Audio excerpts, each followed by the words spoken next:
En el contexto de las investigaciones arqueológicas de Argentina, la provincia de San Luis se destaca por dos acontecimientos muy importantes. El primero de ellos ocurrió entre los años 1866 y 67, cuando el prehistoriador italiano Peregrino Strobel realiza en la casa del entonces gobernador Justo Daract la descripción de un conjunto de materiales arqueológicos. Esa descripción es enviada a un colega y amigo de él, Gabriel de Mortillet, en Italia, y es publicada en el año 1867. Lo que nosotros creemos que es la primera descripción o investigación arqueológica de la historia argentina, cumpliendo entonces ahora 150 años. La segunda de ellas corresponde a las investigaciones realizadas por Alberto Rés González aquí en la Gruta de Intiguasi. El resultado de su trabajo son los primeros fechados radiocarbónicos de la historia de Sudamérica, lo cual aporta un elemento para resolver una pregunta que los arqueólogos tenemos muy habitualmente, que es ¿cuándo? ¿Cuándo sucede el evento que nosotros estamos observando? El destaque que tiene esta provincia, con 2 veces en el máximo nivel de la arqueología nacional, al menos en cuanto a la relevancia de quienes hacían las investigaciones, nos trae a preguntarnos cuál es la razón, por qué esta provincia se destaca de esa forma en esos momentos.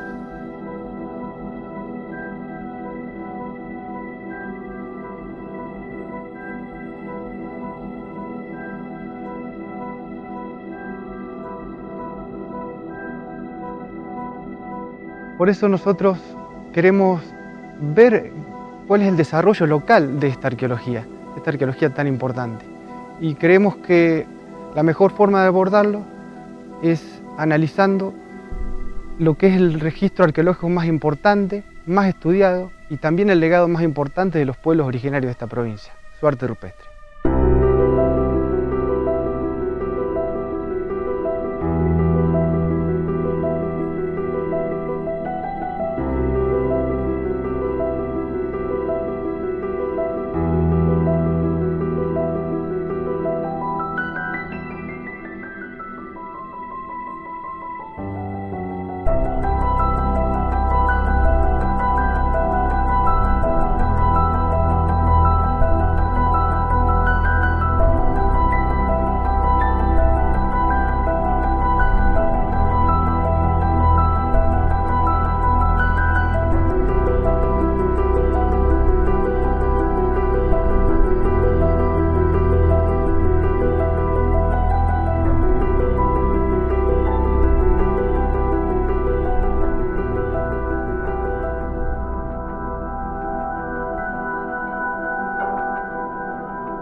Las primeras ocupaciones en la provincia de San Luis, los primeros pobladores, es una pregunta que aún intentamos resolver.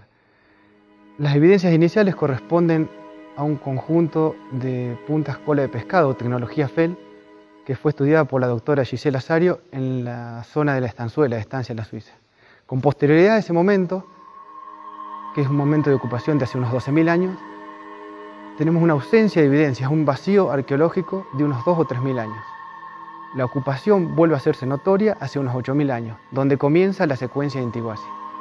Durante toda esta secuencia, en el Holoceno medio y parte del Holoceno final, se registra un aumento constante de ocupación de la provincia de San Luis. No solo en este espacio, sino en el sur, en la zona de Alto Pelado, La Baixe, y también en el oeste, comienzan a encontrarse evidencias de una reocupación de los espacios permanentes.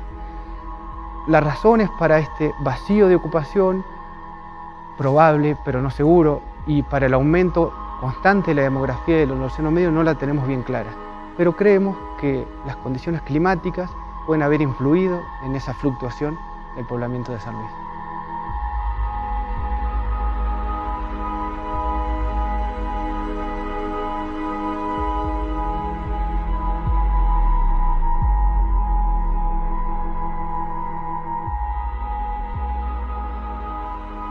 Si algo caracteriza a la arqueología es trabajar de manera interdisciplinaria, y nosotros trabajamos muchos con geólogos, con ecólogos, con paleontólogos, que nos aportan lo que nosotros les llamamos las reconstrucciones paleoambientales de los paisajes, de los ambientes en el pasado, ¿no?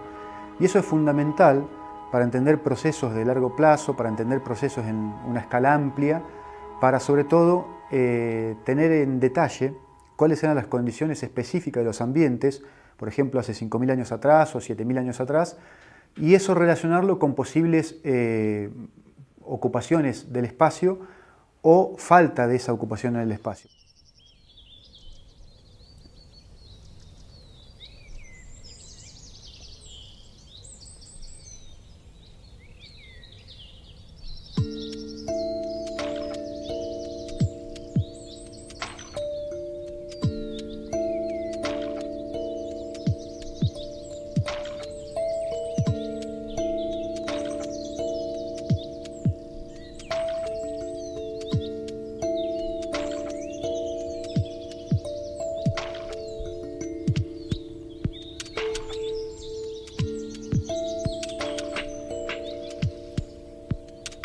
Las evidencias que existen de los primeros pobladores en la región tienen muchísimo que ver con una datación que se llama, que es una edad radiocarbónica establecida para la gruta de Intihuasi, que es más o menos 8.000 años, ¿no? Fue la primera datación radioisotópica que se hizo para la Argentina, que la hizo Alberto Rey González en Estados Unidos, y ese momento casualmente, esos 8.000 años de antigüedad, es una etapa en las condiciones paleoclimáticas que se llama un óptimo cálido que existió, o ipsitermal. Fueron condiciones óptimas ideales, con muy buenas temperaturas, disponibilidad de agua, humedad, ríos y demás, como para que el hombre pudiera ocupar ese espacio. Entonces, y nosotros, por otro lado, en nuestras investigaciones que realizamos desde la universidad, también hemos encontrado esta megafauna extinta, ¿no?, que se conocen, que son los cliptodontes, los megaterios, aquellos mamíferos, aquellos elefantes que existieron en esa época, y también nos dan la misma edad. Entonces, puede haber muchísimas posibilidades de que hayan coexistido esos primeros hombres con los últimos megamamíferos que se llaman de la fauna extinta, entre comillas, lujanense, que se reconoce. Entonces sí, al menos para la Sierra de San Luis y el Valle del Conlar en particular, hay evidencia de que pudieron haber existido.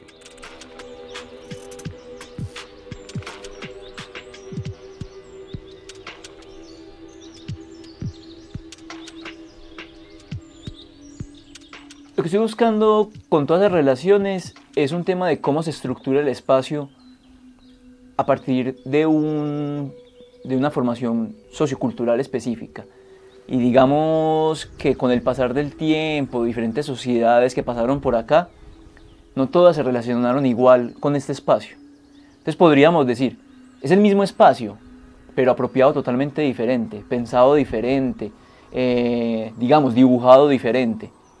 Entonces esas relaciones, el donde la gente pinta, qué pinta, cerca de qué están pintando, por ejemplo, qué usaron para pintar incluso, nos van a mostrar algunas de esas relaciones para poder decir que esas formas de relacionarse con el espacio, con el ambiente, son diferentes. No hay una única forma de relacionarse con el espacio y la arqueología da bastante muestra de ello.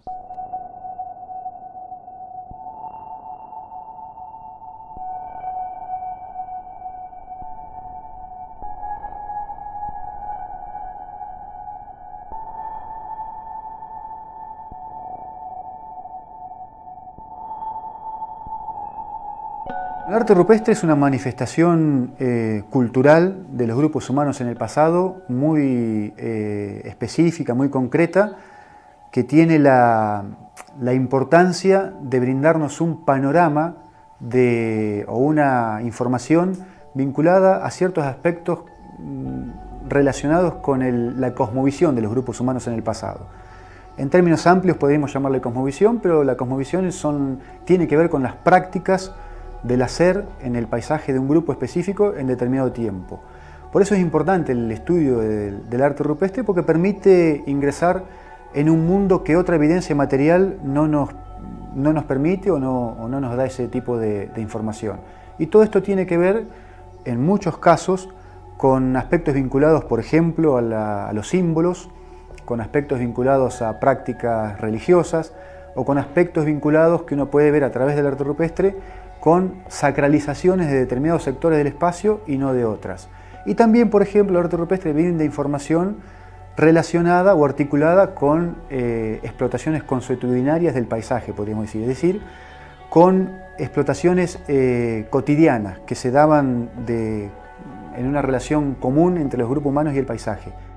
Están en los valles principales, no están en los lugares más poblados donde existe aún hoy abundancia de distintos tipos de recursos, están más bien en las zonas de margen de la colonización, ¿verdad?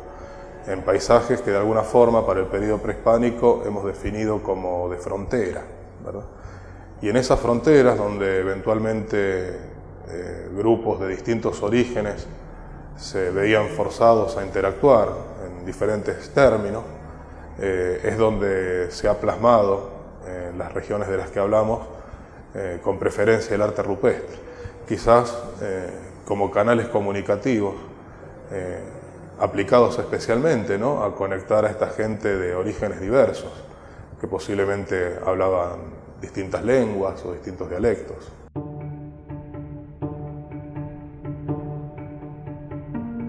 A mediados del siglo XIX, Argentina se encontraba en un proceso de repensarse como país.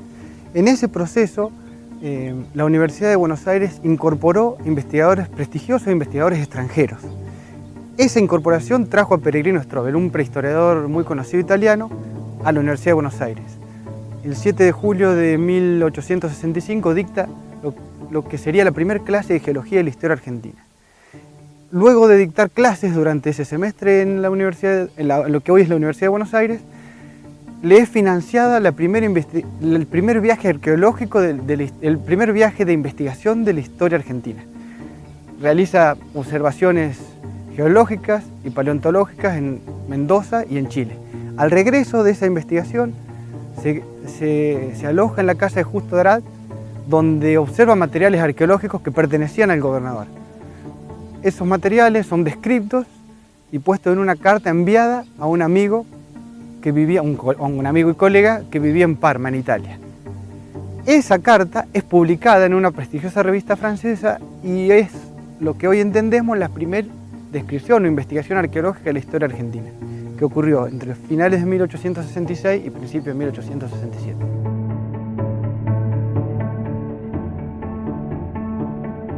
Florentino Meguino expuso en el Congreso Internacional de Americanistas de Bruselas, a fines del siglo XIX, lo que eran en ese momento los grabados o las pinturas de Intiguasi, las cuales ahora están perdidas y no tenemos mayores datos sobre ellas.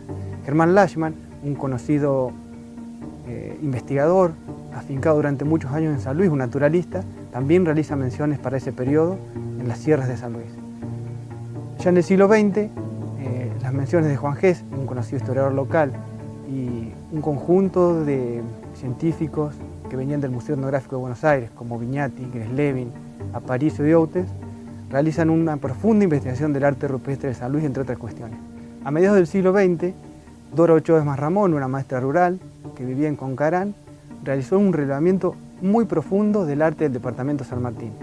Su trabajo excedió los límites de la provincia y logró interactuar con investigadores de Argentina y América, incluso presentándose a congresos internacionales. Ella, como Julio Domínguez, Aldo Asburger y otras personas más de San Luis, colaboraron tanto con el profesor Gambier como con Mario Conce, quienes fueron los últimos arqueólogos durante ese siglo en realizar investigaciones.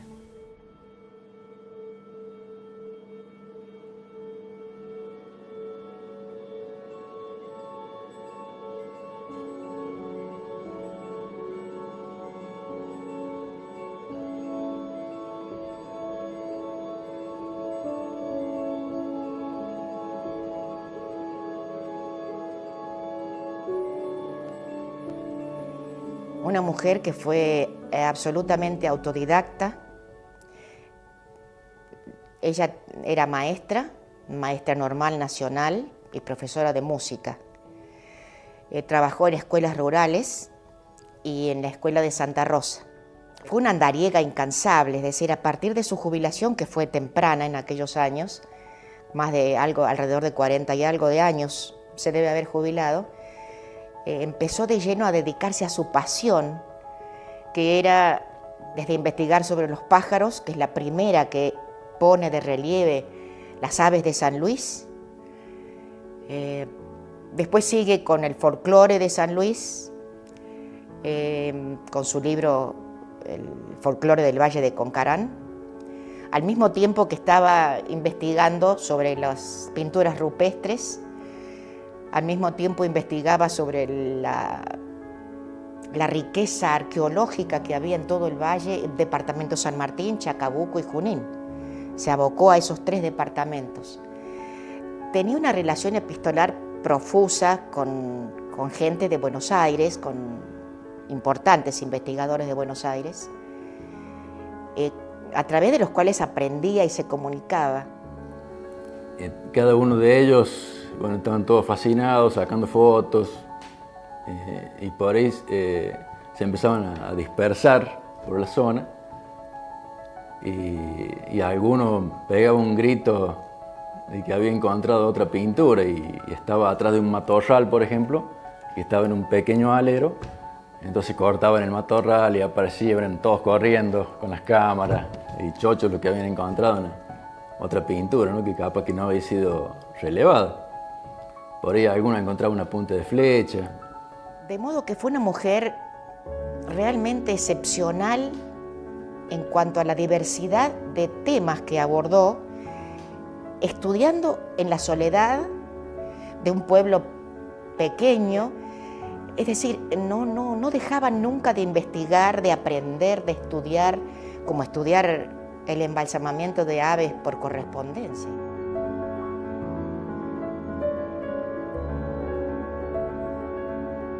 Yo estaba vinculado con estas manifestaciones del arte por mi trabajo en la Dirección de Cultura de la provincia de San Luis, que allí en determinados años se realizó unas jornadas de arte rupestre. Y ahí, en esa jornada, tuve la posibilidad de contactarme básicamente con Dora Ochoa de Marramón. Como ya nosotros teníamos contactos acá en Luján, y sabíamos que había un sitio con pinturas en Luján, la invitamos a ella que viniera a Luján y fuimos con Dora Ochoa Marramón y un vecino que nos guió hasta la gruta de la Piedra Blanca, que se llama. Uno de los lugares más interesantes que tiene la provincia en arte rupestre. Con Mario Consen, que estaba en San Luis por esa jornada, lo mandan o le piden que venga a Luján para ir a ver ese yacimiento de pintura.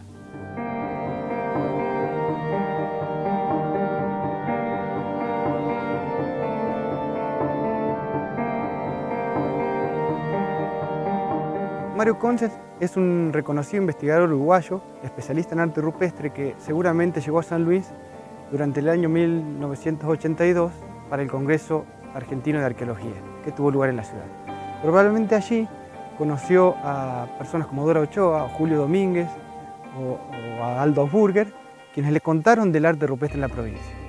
Con posterioridad, él, apoyado por el gobierno de la provincia, realizó un relevamiento de arte en diferentes sectores de la provincia.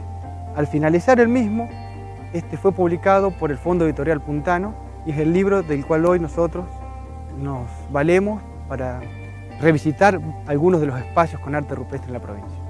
Cuando vino Mario coordinamos un poquito acá la experiencia que nosotros ya teníamos de aquello, y bueno, él decidió, bueno, vamos en primer lugar a tal lugar, a tal otro, y ya nos esperaba el vaquiano con sus animales y salíamos montados a la montaña a hacer ya estrictamente lo que es el trabajo científico, el relevamiento.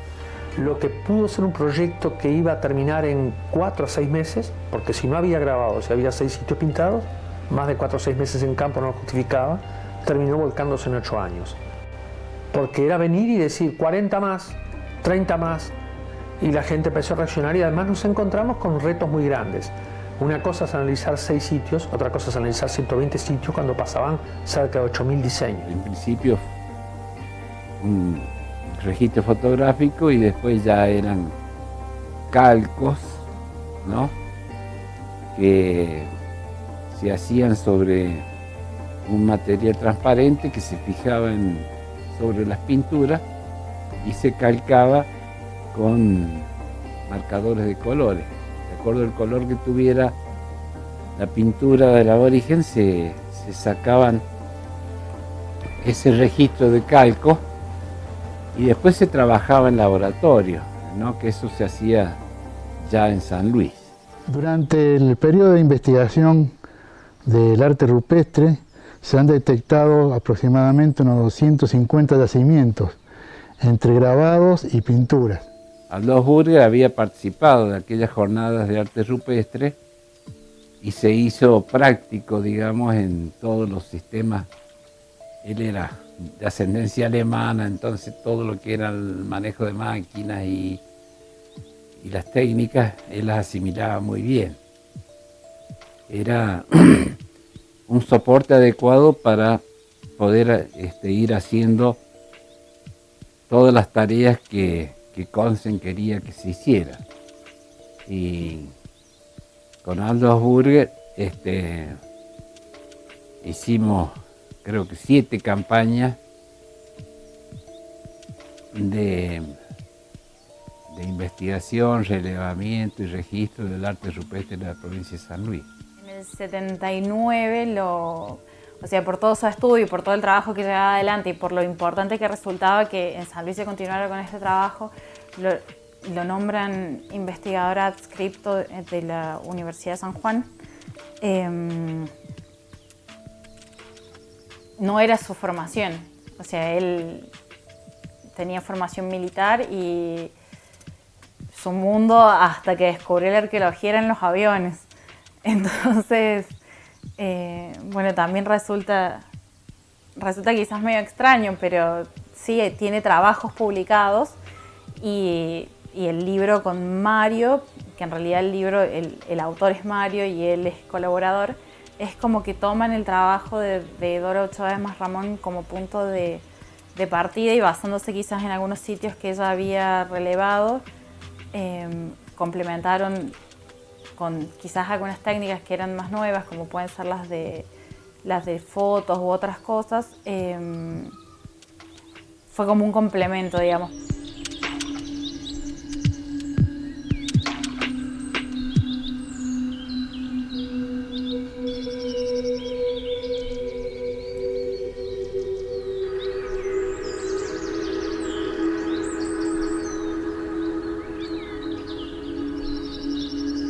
A partir del siglo XXI se retomaron las investigaciones arqueológicas, usando los datos entregados tanto por Consen como por Dora Ochoa. Se utilizaron nuevas técnicas para relevar el arte ya conocido y se abordó una cantidad de nuevos sitios hasta entonces no investigados, que son el legado de los pueblos originarios de la provincia.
encontramos en las chacras, en el partido de General San Martín.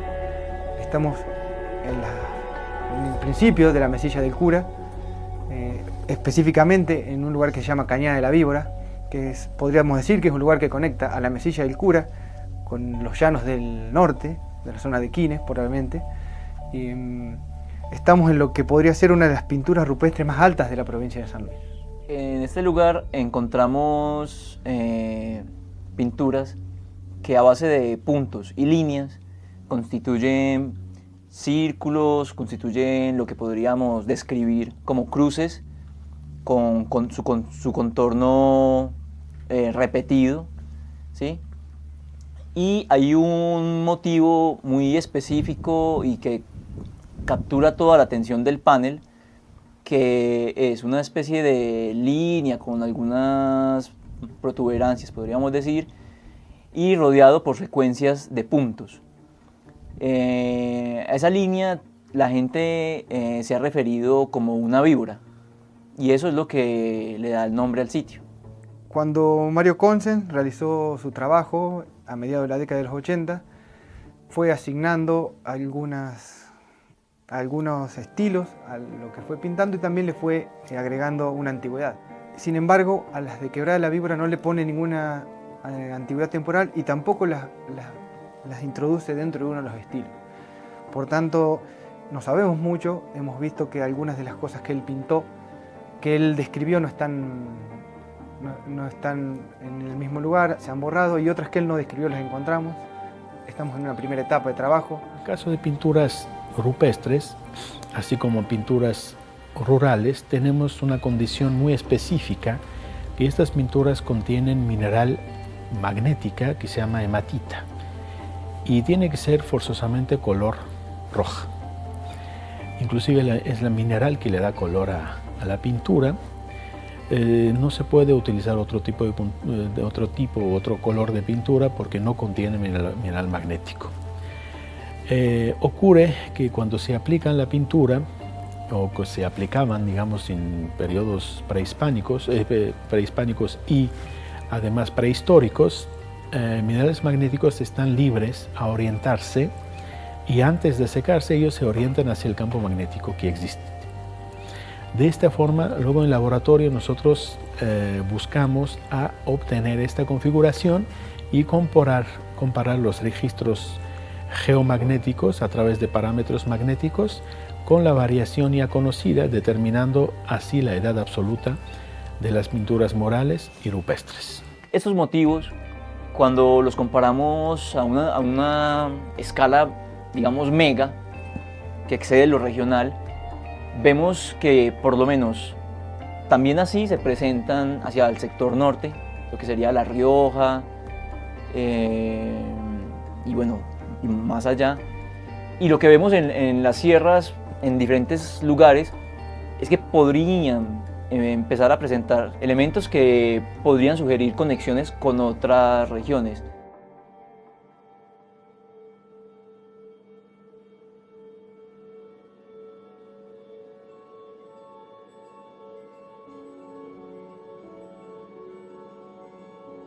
Nosotros estamos ahora a unos 200 metros del pueblo de Saladillo, en el departamento de Coronel Pringles. Estos son quizás los grabados más al sureste que haya registrado Consens, al sur-sureste. Y están bastante cerca del pueblo y no tienen deterioro, lo cual es muy importante y habla bien de la gente del lugar, de cómo lo ha conservado y que se mantienen. Bueno, en este panel podemos observar a partir de puntos y líneas que las líneas tienen tendencias circulares y algunas con cierta rectangularidad. Vemos motivos que son compuestos, ¿sí?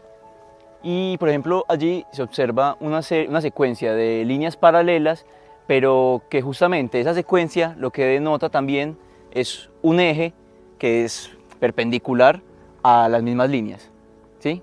Entonces es un panel con pocos motivos y eso no implica que sea un panel simple o sencillo. Hay una tendencia en general de los sitios que registra Mario Consens en su publicación del 86, y es que los grabados están o muy al sur o muy al norte. Por ejemplo, Quebrada de Cautana está totalmente al norte, y si uno mira más o menos por dónde podrían estar accediendo, sería desde arriba, digamos, desde el norte hacia el sur. Sería como lo más, por ahí puede no ser correcto, pero sería como lo más plausible. Mientras que aquí estamos hacia el sector sur, que sería más accesible. Si venís del este, como, no sé, yendo mucho más abajo del Morro para acceder a esta zona. Y si venís del oeste, pues también tenés que eludir un poco la Sierra Central de San Luis. Básicamente lo que plantea Consens con estos estilos es, a partir de un análisis, bueno, con las pinturas, él retoma básicamente tres cosas. Los antecedentes que anteriores investigadores han planteado, él analiza las superposiciones de motivos y también el tema del deterioro.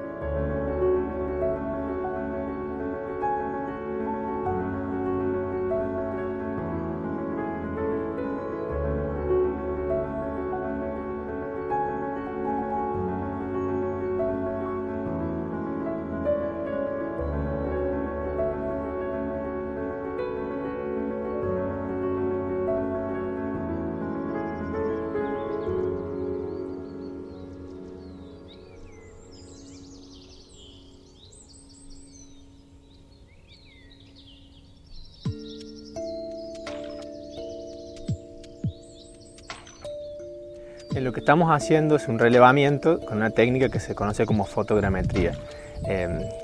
Básicamente tomamos una gran cantidad de fotografías del panel con arte rupestre y lo que queremos hacer es un registro preciso, rápido y económico de este alero. Básicamente la fotogrametría es una forma de generar semiautomáticamente con computadoras modelos en 3 dimensiones.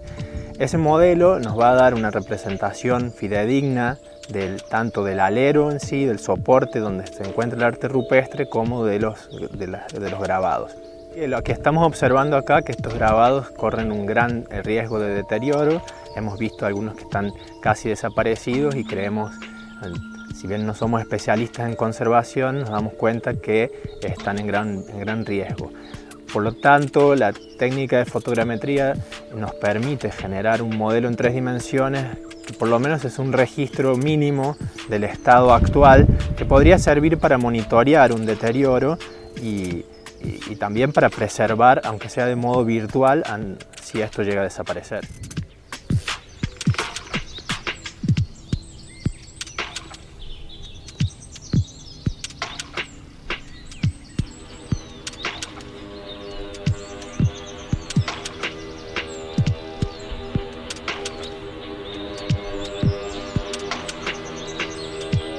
Estamos en el departamento de Coronel Pringles, a pocos metros del río Cañada Honda, y este es un sitio arqueológico con arte rupestre con el mismo nombre, Cañada Honda.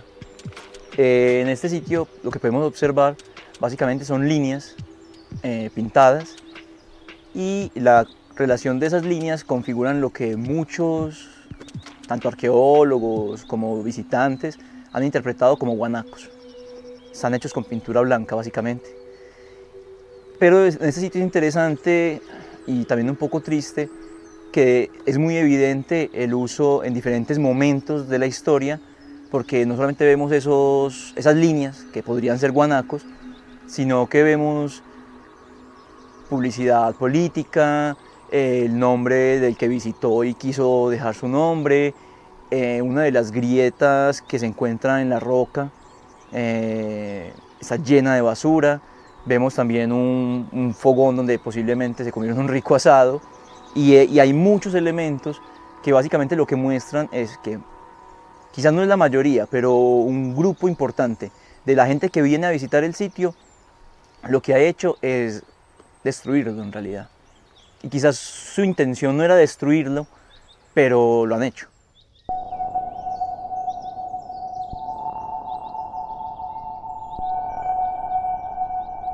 El panel está mirando hacia el este, ¿sí? Y dentro de la topografía del panel tú ves que se usa un sector muy específico que, si pensamos los diferentes ángulos que tienen, digamos, en promedio todos están mirando hacia el este. Otra parte del panel que mira un poco como hacia el sureste no está siendo utilizado, por ejemplo. Y eso puede tener varias relaciones. Por un lado, y sin duda tiene relación con el río, en términos de proximidad, pero se relaciona con él de una manera muy específica. Digamos, el río tiene un eje y este lugar estaría perpendicular a ese eje, ¿sí? En otros sitios hemos encontrado, por ejemplo, que están enfrentados a zonas relativamente rectas del río. Es otra forma de articularse también con un río. Bueno, este tiene esa forma perpendicular, pero además de eso, si miramos hacia el este, hacia donde están dirigidos más o menos las figuras que encontramos acá, bueno, está de nuevo hacia el este. Bueno, justamente en el este tenemos los amaneceres y tendríamos que explorar si hay o no relación en ese sentido.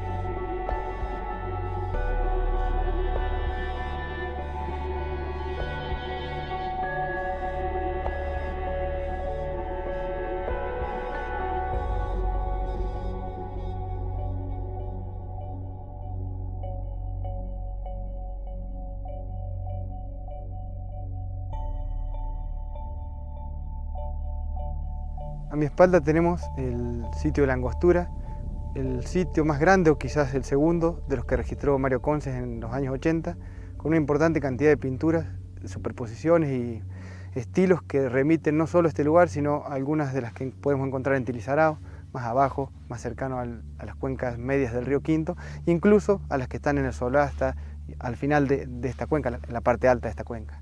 Yendo pues como a la interpretación tradicional que se ha hecho del arte rupestre, este motivo que está acá se asocia con la pisada de ave, una huella. Este otro motivo se asocia normalmente con un lagarto, y este otro motivo que justamente muestra el tema de superposiciones o el uso en un mismo momento de diferentes tintes, porque notamos como un relleno amarillo que está sobre algo rojo y puntos que delimitan ese tinte amarillo en secuencia de puntos blancos. La herramienta del D-Stretch lo que plantea es, con una fotografía, manipular el espectro de color y dándole realce a cierta parte del espectro, poder identificar no solamente mejor motivos que ya vemos, sino poder observar motivos que en este momento a nuestro ojo no se logran ver. Entonces te permite no solamente ver nuevas cosas, ver mejor las que ya vemos, sino también empezar a mirar cuáles están encima de cuáles.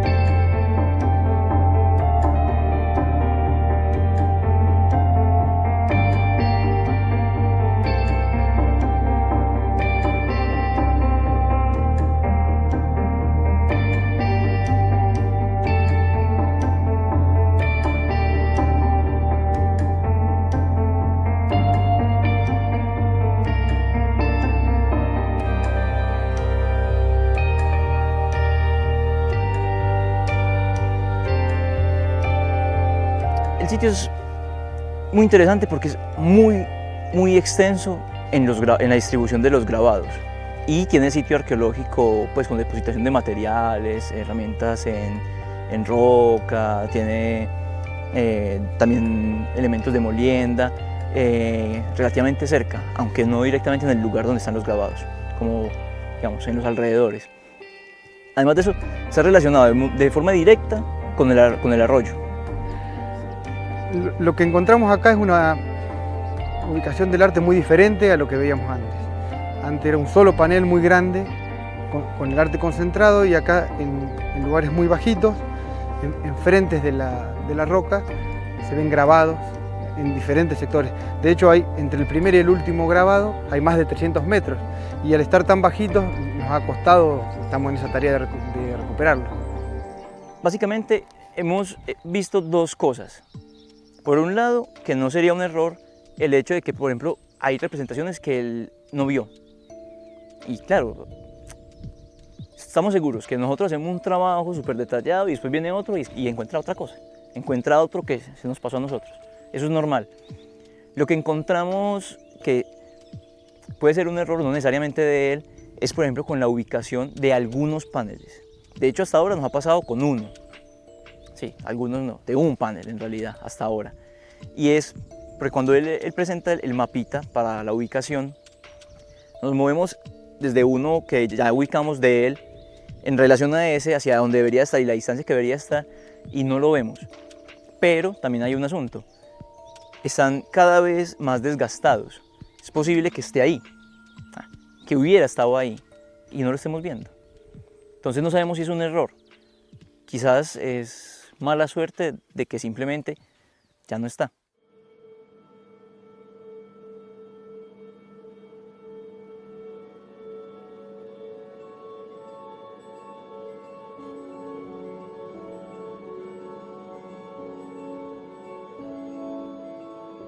Lo que mis antepasados han dejado es parte de la vida, es la esencia de nuestro pueblo, es la identidad. O sea, la identidad para un pueblo originario es, si bien para la sociedad es cómo nos ven, cómo hablamos, cómo somos, cómo nos movemos, es todo un contenido de características que nos hacen ser lo que somos.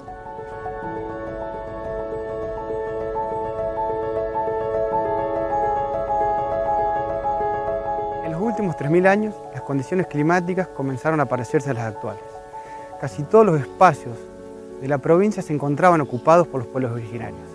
Este fenómeno coincidió con la incorporación de nuevas tecnologías, como el arco y la flecha o la cerámica, un poco más tardíamente.